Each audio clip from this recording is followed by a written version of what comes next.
Blockchain है उसको live रखने के लिए आपको सर्वर्स पे डालना पड़ता है एक्चुअली।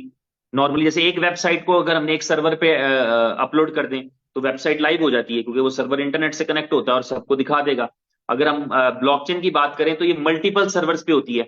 इसकी रिक्वायरमेंट ये होती है कि ये कम से कम दो दो सर्वर्स पे हो तो फिर चलती है। ठीक है, जैसे अभी मैंने ग्रुप क्रिएट किया तो मुझे कम से कम किसी एक और आदमी को डालना था तो ग्रुप बनना था। इसी तरह हम व्हाट्सएप के ऊपर अगर ग्रुप ऐड करें तो वो कहता है कि कम से कम दो बंदे तो करो, फिर ही ग्रुप बनेगा ना, एक बंदे के साथ कैसे ग्रुप बनाओगे। इसी तरह यह है कि ब्लॉकचेन के मामले में भी कम से कम जब कोई छोटी से छोटी भी ब्लॉकचेन लाइव होना हो तो उसके लिए दो सर्वर्स रिक्वायर्ड होते हैं। लेकिन आपको अपनी ब्लॉकचेन की स्ट्रेंथ बढ़ाने के लिए आपकी ख्वाहिश होती है कि आप उसको मैक्सिमम जो है वो सर्वर्स पे लेके जाएं। उनको 100 सर्वर्स पे लेके जाएं, 200 पे लेके जाएं, 1000 पे लेके जाएं, 50,000 पे लेके जाएं। जितने ज्यादा सर्वर्स के ऊपर आप होंगे उतनी बड़ी उतनी स्ट्रांग ब्लॉकचेन माना जाएगा आपको। उतने कॉन्फिडेंस से लोग आपका कॉइन संभाल के रखते हैं कि ये तगड़ा है, ये कहीं नहीं जाता, टेक्निकली ये स्ट्रांग है। उसकी प्राइस वैल्यू वो तो यूजिबिलिटी डिमांड पे क्रिएट करती है, लेकिन लोगों का जो ट्रस्ट है, यानी आज के दिन में अगर मेरे मुझे कोई चॉइस दे कि मेरे पास $100 मिलियन हो तो मैं उसको कैसे महफूज रखूंगा? क्या मैं उसको यूएसडीटी रखना चाहूंगा? क्या उस $100 मिलियन का मैं जो है वो बाइनेंस कॉइन खरीदना चाहूंगा? उस $100 मिलियन से मैं कौन सा कॉइन खरीद के रखूं? तो अगर आप मेरे से पूछेंगे तो मैं $99 मिलियन का बिटकॉइन रखना चाहूंगा, बिकॉज सेफेस्ट है इस मामले में कि अगर आपको उसको एसेट बना के ही रखना है तो वो समझ लें कि पूरी दुनिया के सारे कॉइन खत्म हो जाएंगे तो बीटीसी जैसे पहले आया था ना, जाएगा भी आखिर में, याद रखिएगा। अगर आया सबसे पहले था तो बीटीसी के बारे में ये मैं आपको अपने एक्सपीरियंस की बेस पे अपने नॉलेज की बेस पे बता रहा हूं कि वो जाएगा भी सबसे बाद में, क्योंकि उसके जोड़ का आज तक कोई नहीं है। उसकी जो ये स्ट्रेंथ है ना, जो उसकी नोड्स वाली स्ट्रेंथ है, उसकी माइनिंग वाली स्ट्रेंथ है, इसका किसी के पास कोई तोड़ नहीं है। उसके कैलिबर पे कोई नहीं है दूर दूर तक। उस कंपैरिजन में देखेंगे तो अपनी नवैयत का इकलौता ही है, अकेला ही बादशाह अभी भी। हाँ, यूजिबिलिटी के मामले में जाएंगे तो जैसे ये एफर्ट है, जैसे बीएफआईसी कोशिश कर रहे हैं कि यूजिबिलिटी के मामले में अगर 20-30 प्रोजेक्ट्स टेंजिबल किस्म के लाइव कर दिए तो आप अपनी नवैयत के पहले बन जाएंगे यूजिबिलिटी के एतबार से, क्योंकि सबने एक एक यूजिबिलिटी का वादा कर रखा है, दो दो चार चार यूजिबिलिटियों का वादा कर रखा है। आप 30-35 यूजिबिलिटीज जिस तरह की हम बात करते हैं, अभी बीएफआई स्टोर का भाई ने पूछा, ओके एफएक्स का मैं आपको बता रहा हूँ, गेम ओके लाइव है, बी लव गेम्स के अंदर आज लूडो की गेम ऐड हो रही है। आज शायद ना हो पाए क्योंकि ब्लॉकचेन डाउन है, लेकिन लूडो उसमें ऐड हो रही है बीलव गेम्स के अंदर, जो बीलव से खेला जाता है। इसी तरह जो है आपका सुपर 11 है, इसी तरह आपकी जो बाकी मल्टीपल प्रोजेक्ट्स आ रहे हैं वो सारे जब लाइव हो जाते हैं, हर एक की अपनी अपनी एक दहशत है, वहशत है। और आप देखेंगे कि साल 2 साल के अंदर अगर ये सारे प्रोजेक्ट्स लाइव हो जाते हैं तो आप अपनी नवैयत की एक अलग चीज बन जाएंगे जिसकी रियल टाइम पे यूजिबिलिटी है।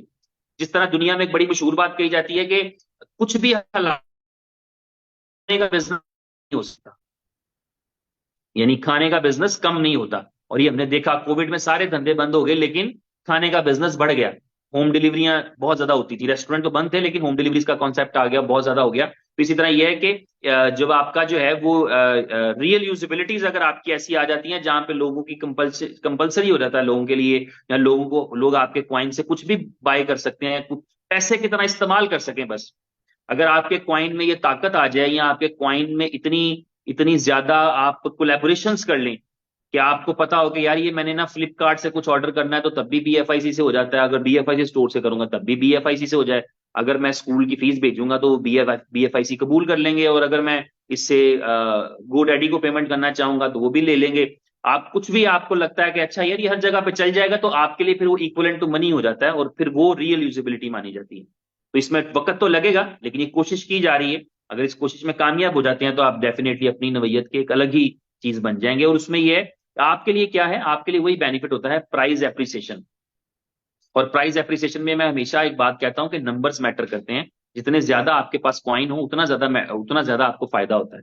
अगर आपके पास थोड़े कॉइन होंगे तो आप एक कॉइन से सोचेंगे यार मेरे पास एक बी लव है, ये जब $1 करोड़ का होगा तो मैं बेच लूंगा। मिसाल बीटीसी की बात कर लें, अगर किसी के पास एक बीटीसी है तो उसको उसका दिल करेगा कि बीटीसी $1 करोड़ का हो जाए, फिर ही उसकी लाइफ चेंज होगी। उसे बी उसने बीटीसी खरीदा है अगर आज 44,000 पे, तो 50,000 60 70 80 हजार 1 लाख में बेच के उसे पता है कुछ भी नहीं होना, मेरी तो कोई लाइफ चेंज नहीं होगी इससे। तो उसकी तो ख्वाहिश है कि 2 4 10 मिलियन डॉलर का एक ही हो जाए, तो उसके लिए उसको फिर 50 साल इंतजार करना पड़ेगा। अगर क्वांटिटी ज्यादा होगी, अगर किसी के पास 100 बीटीसी है फॉर एग्जांपल, तो उसको ये फर्क पड़ता है कि $1,00,000 पे भी चला गया तो उसके लिए माहौल बन जाएगा, उसकी जिंदगी बदल जाएगी, बदल सकती है financial in terms of finance. तो खैर, तो ये वाला जो है आपका क्वेश्चन जो था, उसका आंसर करने के लिए मुझे ये करना पड़ा स्टेकिंग समझाने के लिए। अब आपको बात कहीं से कहीं निकल गई थी। तो स्टेकिंग क्या है? इस स्टेकिंग में सबसे पहले आपको पता होना चाहिए कि आपको जो है ना वो मिलते हैं, आपको वैलिडेटर बनाना पड़ते हैं अपनी अपने कॉइन के लिए या अपनी ब्लॉकचेन के लिए, ठीक है। जो वैलिडेटर्स होते हैं ये वो होते हैं जिन्होंने रियल टाइम पे सर्वर लिया होता है। जब हम कहते हैं ना फलाने ने नोड लगाई है, व्हाट इज नोड?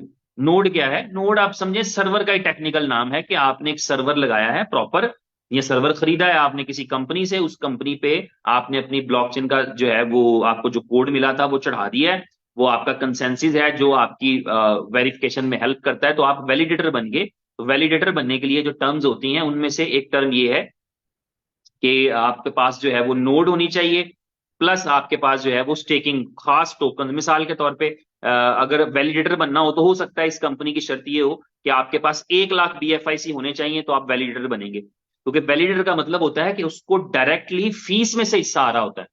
ये कॉन्सेप्ट है, मैं आपको थोड़ा कॉम्प्रिहेंसिव दे रहा हूं। ये दुनिया के हर कॉइन पे यही लगेगा जो स्टेकिंग कराता है।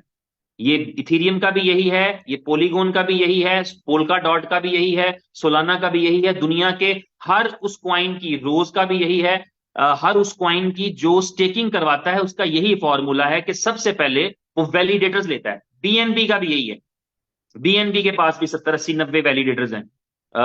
पोलीगोन इतनी बड़ी ब्लॉकचेन होगी, उसके पास 105 वैलिडेटर है, मैटिक के उसका क्वाइन है। इसी तरह हर एक के पास 100 200 वैलिडेटर होते हैं। तो वैलिडेटर बनाने के लिए, वैलिडेटर का मतलब होता है एक ऐसा ऐसा नोड जिसको आपने सिक्योरिटी भी आपने कंप्रोमाइज की है ना, उसके साथ शेयर किया आपने, उसको एलोकेट किया है कि वो पार्ट बन सकता है आपकी चेन का, तो आपने जाहिर उसको खास एक्सेस तो दी है।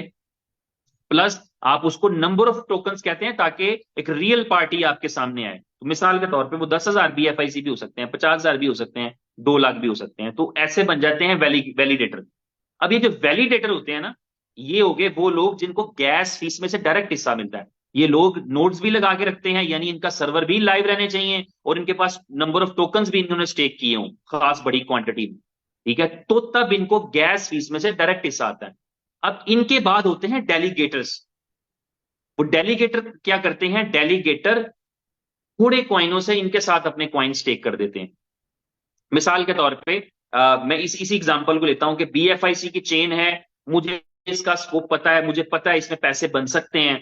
मुझे ये कंपनी कहती है जी 1 लाख BFIC लगाएंगे तो आप वैलिडेटर बन सकते हैं, और आप सर्वर नोड सेटअप करेंगे तो बन सकते हैं। और नोड सेटअप करने का मतलब ये होगा कि मेरे पास इतना नॉलेज हो, इतनी टेक्निक हो, इतना मैं टेक्निकल हूं कि मैं अपनी नोड को लाइव सिक्योर रख सकूं, अपने सर्वर को लाइव सिक्योर रख सकूं, तो मैं जिम्मेदारी उठाऊंगा, वरना मुझे पेनल्टी पड़ेगी, वरना मुझे जुर्माना होगा। अगर मेरा सर्वर डाउन है और ट्रांजैक्शन कोई फंस गई तो मुझे फाइन पड़ेगा।